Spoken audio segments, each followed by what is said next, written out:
The Detroit Lions are practicing. Like, how excited are you? Are you as excited as I am? I can't believe it. You go from looking and trying to find news about the Lions and thinking, like, what are we going to talk about, to I got 15 things I can talk about. Now, all of a sudden, instead of like, man, oh man, I'm going to go in, I'm going to grind and make a video, all of a sudden it's like, yes, I got 57 things to talk about. What one should I talk about? Or two or three? So you know how we do things here. If you're new to this channel, my name's Craig. Me and my buddy Chris started this a few years ago, probably 4 years ago now. We are diehard Lions fans, but we try and keep it real at the same time. And I'm telling you, we stay positive. And there is plenty of good news coming out of training camp early for the Detroit Lions. We're going to go ahead and start with all the good news. Yes, there are some injury concerns, but I'm going to be honest with you. I would much rather have injury concerns right now, July 21st, than I would be hearing about them in mid to late August. That is going to affect the actual regular season. Right now, it's just affecting some of the vets and things like that. But there is a player that is balling out. In fact, a couple of players that are balling out that we need to talk about. All right, and the first one is backup quarterback Hendon Hooker. We have been very blessed. We've been very lucky with what Jared Goff has done. I'm not saying we're lucky that he's playing well. That's not what I'm saying. What I'm saying, and yes, Jared Goff has been available for the vast majority of his career. Injuries are something that he always does a good job. Probably doesn't get enough credit for playing through injuries. Like we saw on the show Quarterback. Hey, if you haven't seen it, I won't spoil anything. But let's just say, dude messed up his ankle, just kept playing.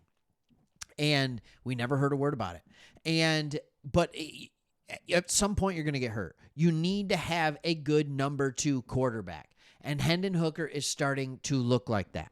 All right, Sunday, he actually started as the third team's quarterback. He got bumped up to number 2. He was a second teamer on Monday because of how well he played on Sunday. And Campbell praised the third-year pastor for his work on Sunday.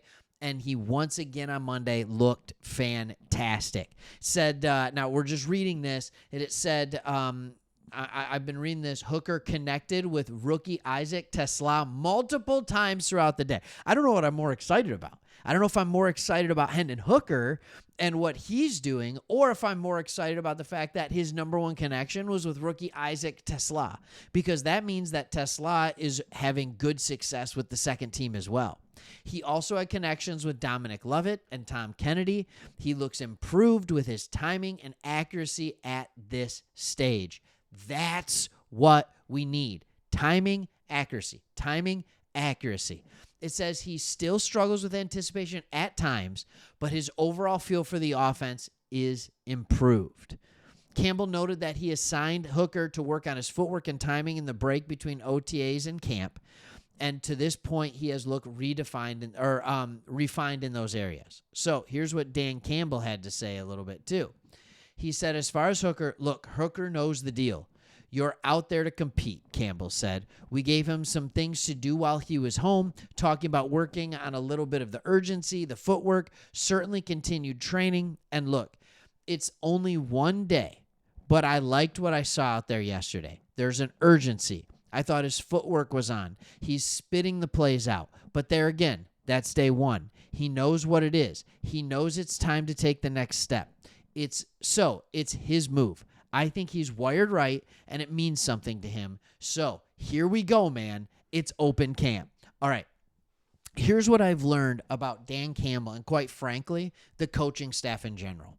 They don't give credit publicly to players who aren't deserving of the credit. They don't speak confidently about players who don't end up being worth the confidence. The case in point on this is Jameson Williams. For the first 2 years that he was here, year 1, it was the injury. Ben Johnson talking about, I just thought it would be there faster. In year 2, Dan Campbell was not saying anything about Jameson Williams. He talked about how, he had to learn from mistakes and things like that. But nothing positive came out. And then, boom, year 3. Dan Campbell's like, this dude's a man on a mission. He's playing different. This looks different. And all of a sudden, he's a 1,000-yard wide receiver. That is this coaching staff. They have a knack to understand who plays well, and they don't give false compliments to players who don't deserve them. So if Dan Campbell is talking about how improved he is in Hendon Hooker, talking about his footwork, talking about his urgency, talking about his attitude, talking about the things and how good he looked out there after the first day, it's because he deserves it. This is what we all want to hear. Something we haven't had in Detroit in this regime with Brett Holmes, with Dan Campbell, is competency in the backup quarterback room. We all know we are one Jared Goff injury away from losing our season. And if Hendon Hooker can be that competent backup quarterback, I'm very excited, because then that means if Jared Goff has a high ankle sprain and misses a few weeks, if he, whatever, like who knows what kind of, maybe he has to have an appendix removed. I don't know. But the dude's out for a month or something like that the team can tread water at 500 and get back because we have competent quarterback play. That would be fantastic. Or as Goff comes to the end of his contract, depending on how, we're not going to get into that, but it is very excited to see that. Hooker told reporters after practice, he goes, 100%. I'm a very competitive guy, Hooker said. My love for the game, I'll do anything to make sure I'm playing at my highest level and at my best. All right, let's talk about a few of the other things that were talked about. Terrion Arnold looked really good, made a great defensive play. He's working as the number one because DJ Reed is out for an unknown reason. His girlfriend, wife, I don't know, is pregnant. So maybe that has something to do with it, praying and hoping all is well with the family.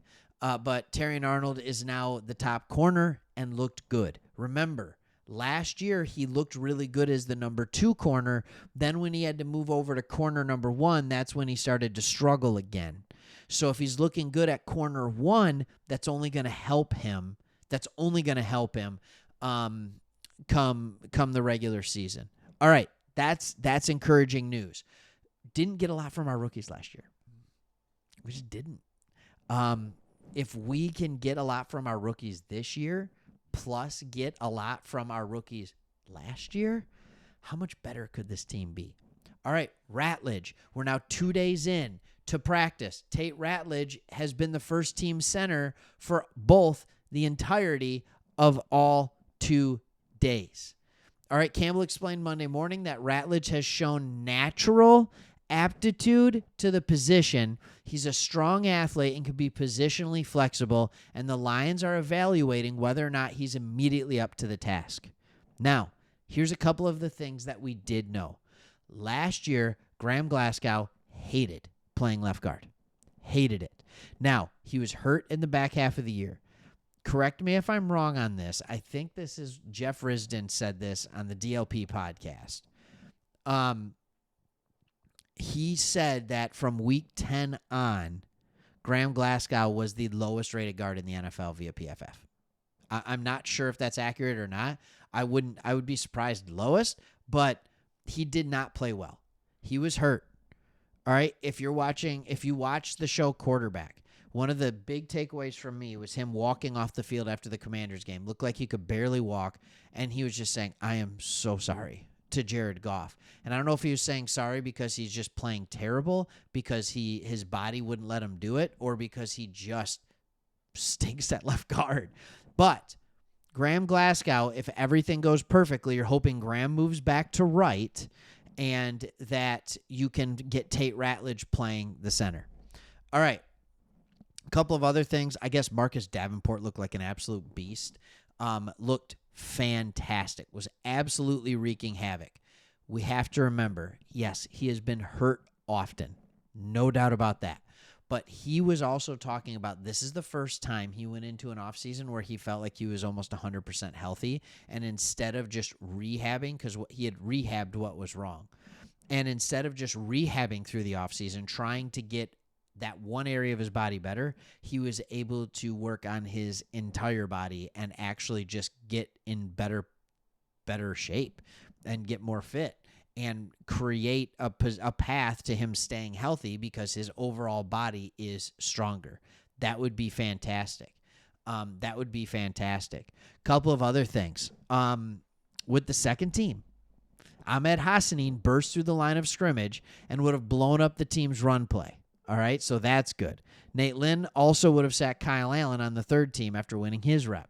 So there is some guys on the edge that are creating some fun stuff, which I am very, very excited about.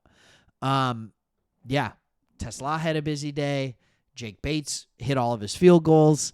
Just some of the stuff that you want to see. Yes, there's some injury concerns. I understand that. There's a lot of people on the PUP list. But again, please remember, yes, we didn't do stuff early on in the summer. I understand we didn't do the minicamp because of this week. But again, most teams aren't even at practice yet. So if it's next week and we still have a list of 15 to 20 players hurt, then I start to get more concerned. Until then, let's just relax. We knew some guys were going to be out, especially interior defensive line. We already made a video about that. Let's be excited about the guys who are playing well. And I know this sounds silly, but how excited are you to watch Hendon Hooker at the Hall of Fame game in Canton, Ohio? I am. All right. Why not? All right. Thanks for watching. See you on the next one.